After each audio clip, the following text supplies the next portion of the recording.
Prologue: The Iron River. In the winter of 1942, the Volga froze under the sound of war.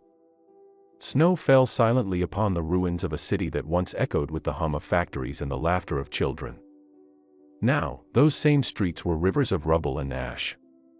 Stalingrad, once proud, industrial, alive, had become a name whispered in fear and awe across continents. The world watched as two titans clashed, Hitler's unstoppable army, and the Soviet Union's desperate defenders. What unfolded on the banks of the Volga would change not just the course of a war, but the fate of humanity. For months, death had no rest here. The air stank of gunpowder, frozen flesh, and smoke. The ground itself seemed to bleed. In the shattered walls, soldiers huddled beside dying fires. Civilians, women, children, the elderly, dug shelters beneath factories. Every brick, every inch of earth, was fought for. They called it the City of Steel. But steel bends. Stalingrad did not. As 1942 drew its last breath, over 1 million souls were trapped in a battle that no one could fully comprehend. For the Germans, it was supposed to be another swift victory, a conquest of a name, a step toward the oil fields of the Caucasus. For the Soviets, it was a last stand for survival, and for the world, it would become a symbol of endurance, sacrifice, and the terrible cost of pride. This is not just the story of generals and armies. It is the story of a city that refused to die, and of the people whose courage turned the tide of history. Part I. Before the storm summer, 1942. The Volga shimmered beneath the golden sun, and Stalingrad thrived like a beating heart of Soviet industry. Massive factories, Red October, Barricade, tractor plant, churned out weapons, tanks, and steel for the front lines. The air was filled with the rhythmic clang of machinery and the hopeful songs of workers. The city seemed untouchable. Children played on the embankments, ferries crossed the river, their engines humming softly. Posters of Stalin and Soviet heroes smiled down from buildings, bold, unbreakable faces in red and gold. Yet behind that confidence, there was unease. Rumors from the west told of cities crushed beneath German tanks, of bombers blotting out the sky, of whole armies lost in the snow. But Stalingrad was different. It bore the name of the Soviet leader himself. Losing it was unthinkable. Among the workers was Anna Petrovna, a 29-year-old welder at the Red October factory. Her husband, Ivan, had been sent to the front months earlier. Each morning she arrived before dawn, pulling on thick gloves and a worn scarf, her face streaked with soot. She had built tanks for the war effort, but never imagined the war would come for her. "Do you think they'll ever reach us?" her friend Katya asked one morning, as the factory siren hulled across the district. Anna smiled faintly. "No. Stalingrad is too strong. We'll stop them long before they see the Volga." But by August, the sky betrayed her. It began with a distant rumble, like thunder rolling over the steppe. Then came the first air raid. On August 23, 1942, more than 1,000 German bombers darkened the sky over Stalingrad. In a single day, they dropped over 1,000 tons of explosives. The city turned into a furnace. Firestorms swept through neighborhoods. Wooden houses erupted into flames. The oil tanks along the river exploded, painting the Volga black with burning fuel. Children ran screaming. Mothers threw themselves over them, praying that the next bomb would fall somewhere else. Anna and Katya were trapped in the factory when the first wave hit. The air turned orange, Anna would later recall. You couldn't breathe. It was like the world was burning from the inside. By nightfall, over 40,000 civilians lay dead. The city that had been so full of life just days earlier was reduced to ashes. The once green parks were now graveyards, and on the western edge of the ruins, the first German soldiers appeared, confident, clean, their uniforms crisp and their tanks gleaming under the setting sun. The Battle of Stalingrad had begun. Part 2. The siege begins. By September 1942, Stalingrad was a broken skeleton of what it had once been. The city's skyline, once proud with cranes and chimneys, was now a jagged forest of smokestacks and collapsed concrete. The Volga River, the city's lifeline, flowed sluggishly under a sky thick with ash. And across that river, from the steppes to the west, the German Sixth Army moved in, confident, efficient, merciless. Led by General Friedrich Paulus, they believed the city would fall within days. They had crushed everything in their path since the start of Operation Barbarossa. To them, Stalingrad was a name, a target to erase from a map, but the Soviets had other plans. Marshal Georgy Zhukov and General Vasily Chukov knew they couldn't let the city fall. It was more than just a strategic point, it was Stalin's name, and losing it would be a wound to Soviet pride and morale. Orders were clear, not one step back. Southwest they turned every street, every basement, every ruined factory into a fortress. The city becomes a battlefield. In mid-September, German troops reached the outskirts. They were met not by open fields or lines of tanks, but by snipers, hidden machine guns, and civilians turned soldiers. Women hauled ammunition. Children carried water for the wounded. Old men dug trenches with their bare hands. The fighting was so close, soldiers sometimes fought from opposite sides of the same wall, Germans on one floor, Soviets on another. This was Rattenkrieg, the Rat War. Every window hides a rifle, one German soldier wrote in a letter home. Every pile of bricks hides death. The city became a maze of death. The Germans would capture a building in the morning, lose it by night. Streets were named by soldiers: Meat Grinder Street, Dead Man's Alley, the Square of 100 Corpses. In the Red October factory district, Anna Petrovna still worked, welding tank parts until the factory was hit by a direct shell. Then she picked up a rifle. The women of the factory formed their own defense group, standing beside soldiers, firing through shattered windows. When asked later why she stayed, she said simply, "Because it was my city. I was born here. If I left, who would stand for it?" The house of Pavlov among the ruins stood, a 4-story apartment block that would become a legend. Sergeant Yakov Pavlov and his small unit were ordered to hold it at all costs. They fortified it with sandbags, mines, and barbed wire. For 58 days, they withstood endless assaults, artillery, tanks, flamethrowers. The Germans called it the fortress. Soviet soldiers called it Pavlov's house. One German officer later admitted, "It took us longer to take Pavlov's house than to take Paris." From its roof, Soviet snipers hunted enemy officers. In the basement, civilians huddled, mothers clutching children, too weak to cry. When shells tore through the walls, Pavlov's men would patch the holes with debris and keep firing. And across the city, the same story repeated, thousands of nameless defenders turning ruins into strongholds. The snipers' war as the front lines froze in place, a new kind of battle began. The sniper duels, hidden in the rubble, Soviet marksmen became legends. None more so than Vasily Zaitsev, a hunter from the Urals who turned his calm patience into a weapon. Zaitsev killed over 200 German soldiers in just 2 months, often teaching new recruits how to move like shadows. His rivalry with a German sniper, known only as Major Koenig, became a story whispered through the trenches, the duel of 2 ghosts in a city of ruins. "The bullet is my word," Zaitsev once said. "And the truth is, I will not miss." The snipers of Stalingrad fought not just to kill, but to remind the enemy, the city was still alive. Life in the inferno for the civilians. There was no front line, only survival. Thousands lived in cellars and sewers, emerging only at night to find water or bread. The Volga was the city's artery, but crossing it was deadly. German bombers attacked ferries and barges relentlessly. Still, supplies came. Soviet reinforcements crossed the river under fire, guided by the faint glow of burning oil tanks. The Volga, red from flames, carried the dead and wounded alike. Winter crept in. Temperatures dropped below -30 degrees C. Food vanished, many boiled wallpaper for glue, roasted rats, chewed leather. Disease spread like wildfire. In one basement, Anna Petrovna sat beside Katya, who was coughing blood. "Do you think we'll live through this?" Katya whispered. Anna hesitated, staring at the flicker of a dying candle. "We already have," she said softly. "Every day we wake up, that's victory." The commanders resolved. General Vasily Chukov, commanding the 62nd Army, refused to retreat even a single meter. He lived among his soldiers in the ruins, slept in a bunker barely large enough for 2 men, and kept a pistol beside his maps, not for the enemy, but for himself if he failed. His radio operators recalled his words, "There is no land beyond the Volga." His men believed him.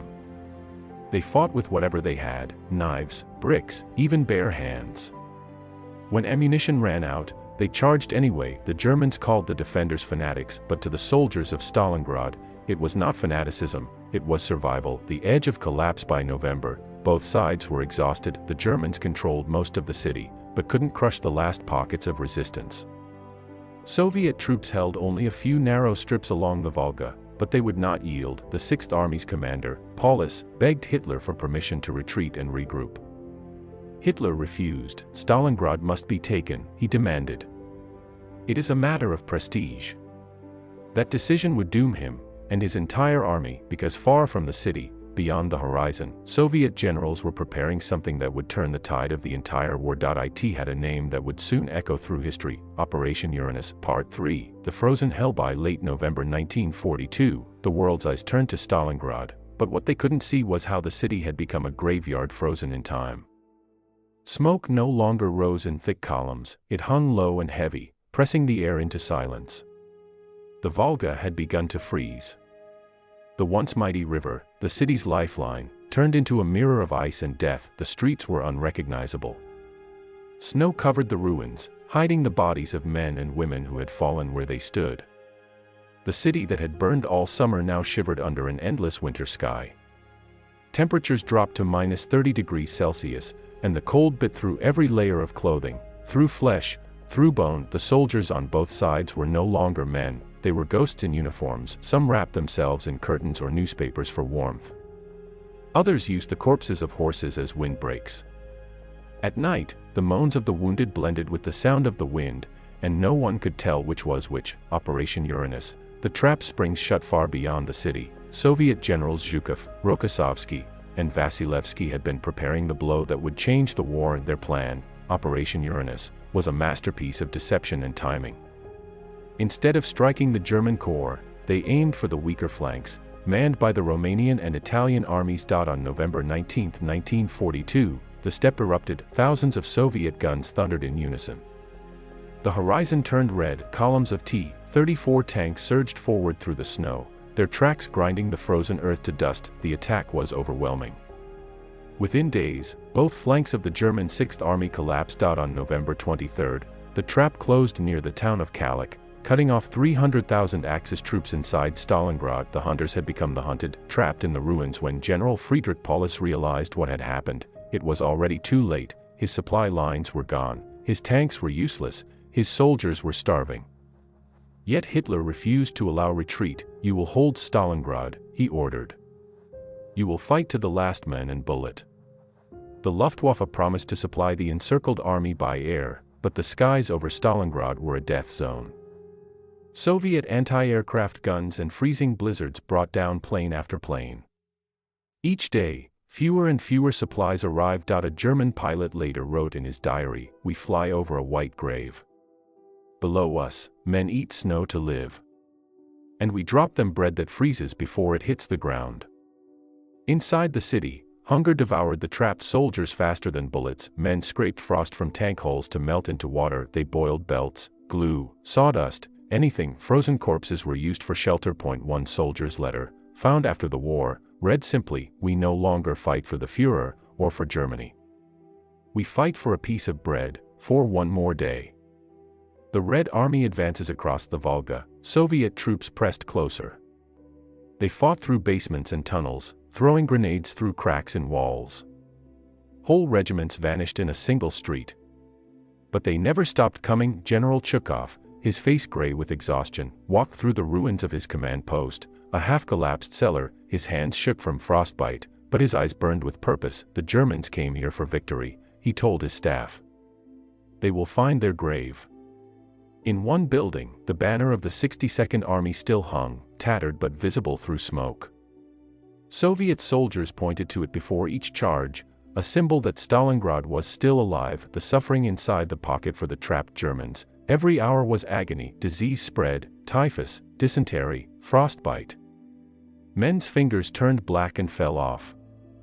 The hospitals were overflowing. Doctors operated with knives heated over candles, without anesthesia. Christmas came, cold, gray, and silent. The Sixth Army celebrated with frozen bread and memories of home.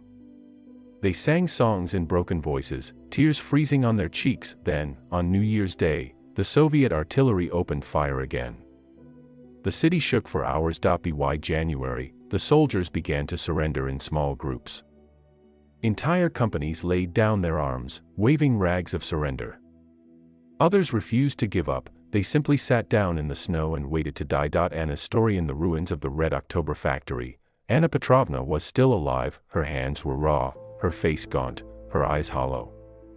She hadn't seen Katya in weeks. She lived now with a small group of defenders, a mix of soldiers and civilians. They shared everything, a handful of dried potatoes, a single blanket, a bottle of melted snow. One night, a German shell hit their shelter. Dust filled the air. When it cleared, a young soldier beside her was gone, only his rifle remained. Anna picked it up and whispered, "You rest now. I'll keep watch." When the Red Army pushed forward days later, she followed them, through snow and smoke, through screams and silence, until they reached the city center. She was no longer a worker. She was a soldier now, in every sense but the uniform. The German collapsed by mid-January. Paulus's army was broken. They were surrounded in two pockets, split apart by Soviet attacks. The German field hospitals turned into morgues. The wounded begged to be left behind. "Shoot me," some whispered, "and save the bullet for the enemy." Paulus radioed Hitler one last time, asking permission to surrender. The reply came cold and clear: "Surrender is forbidden. You will fight to the last soldier."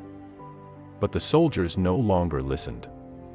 They knew the war in Stalingrad was lost. The fall of the 6th Army on January 31, 1943, Soviet troops stormed Paulus's headquarters in the basement of the Univermag department store. The once proud field marshal stood pale and trembling, his uniform filthy, his face hollow. He surrendered without a word. 2 days later, the last German resistance ended in the northern sector.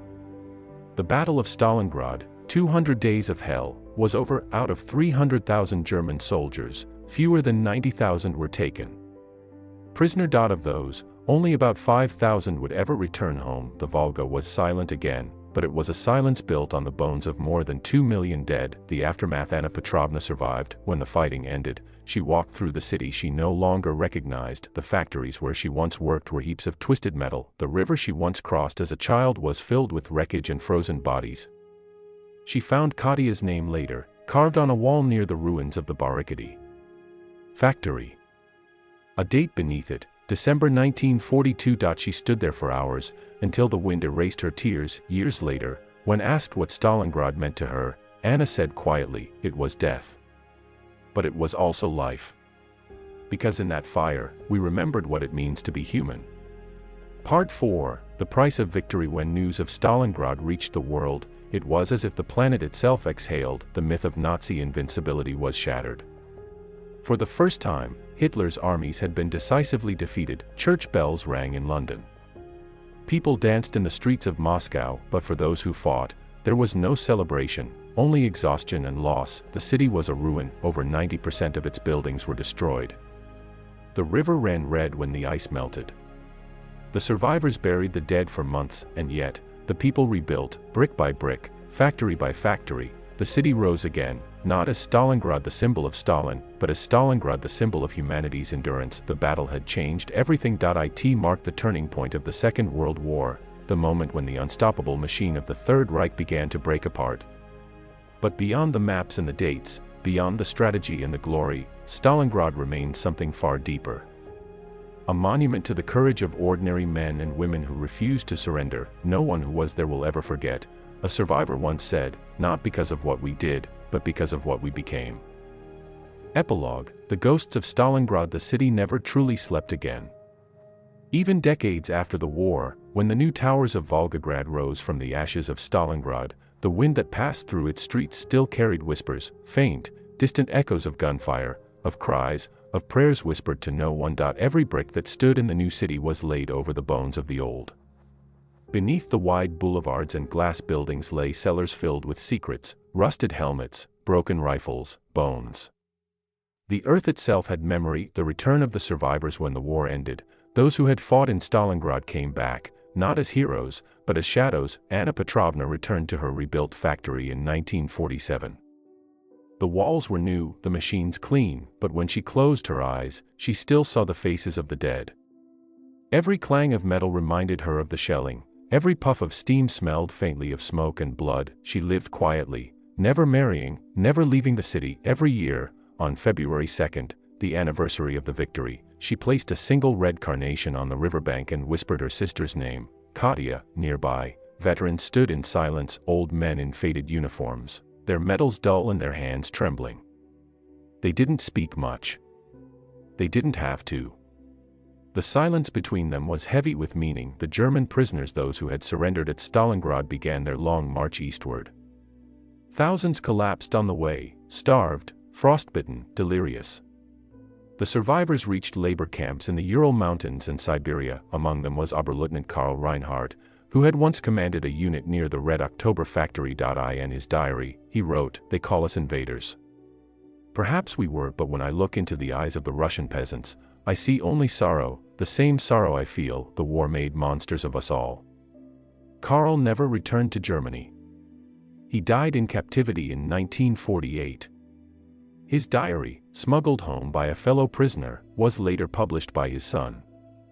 It became one of the first German accounts to describe the humanity of the enemy. The memory of Stalingrad. As the Cold War began, Stalingrad became a legend, a cornerstone of Soviet pride, a name taught to every child. The state-built monuments, giant statues, eternal flames, marble halls filled with wreaths and banners. Atop Mamiev Kurgan, the great hill that had seen the bloodiest fighting, they built the statue of the Motherland Calls.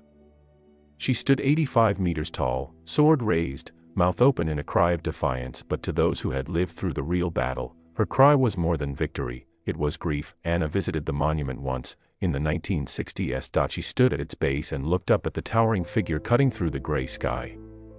For a moment, she thought she heard the roar of artillery again. Then she realized it was only the wind. Children of the survivors, the next generation, grew up hearing stories, some told in whispers, others shouted in parades. They saw their parents cry at night, staring at faded photographs, and learned that victory had a price. Anna once told her neighbor's son, a curious boy who loved to ask about the war, Stalingrad was not about killing. It was about not letting go of hope, of life, of each other. Remember that. The boy later became a historian. His name was Nikolai Sidorov, and his life's work was to document every personal story he could find, letters, diaries, photographs, to remind future generations that history is not numbers, but names. The river and the ruins. The Volga, once red with blood, flowed quietly again. Fishermen cast their nets where ships had burned.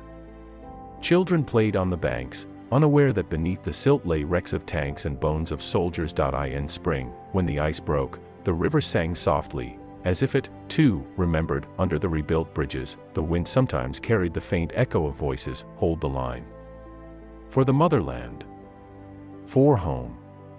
Whether it was imagination or something deeper, no one could say. The search for the past. In the 1980s, excavation teams began to uncover the old battlefields. They found helmets still dented from bullets, weapons fused with rust, and sometimes, letters sealed in bottles, hidden under the rubble. One such letter, discovered near the Red October factory, was written by a young nurse named Vera Klemenko in January 1943. If you find this, know that I was not afraid. I saw the worst of mankind and still believed in kindness. If we die, let it be so others may live in peace. The letter was placed in a museum, under glass. Thousands came to read it. Some cried. Others stood in silence. Vera had no known grave, but her words became eternal. The changing city. In 1961, Stalingrad was renamed Volgograd. The name change was meant to mark a new era, one less tied to Stalin's shadow. But for the people, it was still Stalingrad. Always Stalingrad. Taxi drivers, old women in markets, soldiers at bus stops, they still used the old name without thinking, because Stalingrad wasn't just a city. It was a wound that never fully healed. At night, the city lights shimmered across the river like stars fallen from heaven. And those who had lived through the war sometimes said that, if you stood very still, you could feel the heartbeat of the past beneath your feet. A letter never sent. In the 1970s, a box of personal belongings was found in the attic of a destroyed house being renovated downtown. Inside was a letter addressed to my beloved Katia, written by Sergei, a soldier who had died during the defense of the barricade factory. My dearest, the city is burning, but I am not afraid. I fight because I must, not for glory, but so that you may live. If I do not return, tell the world we were not just soldiers. We were people. We laughed, we loved, we hoped. Remember that when they speak of Stalingrad. the letter was never sent. Katya had died long before it was written, but when Anna saw it displayed in the museum, she recognized the handwriting. It was her Katya's fiancé. She wept silently, clutching the glass case. The past had found her again, the last survivors. By the 1990s, the survivors were few. They met once a year on Mamiev Kurgan, gray-haired, leaning on canes, their medals gleaming faintly in the morning sun. They didn't speak much anymore. They didn't need to. The city itself spoke for them. When Anna Petrovna passed away in 1998, her last words to her caretaker were, "Tell them, we did not fight in vain."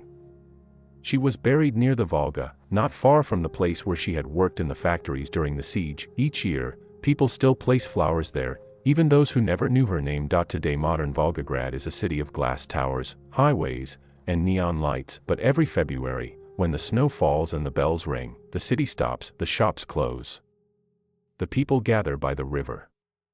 And as fireworks light the sky, they bow their heads in silence, not in celebration, but remembrance, because they know that beneath the streets they walk every day lies another city, silent, frozen in time, where the courage of millions turned the tide of the world. The Battle of Stalingrad was not merely a fight for territory.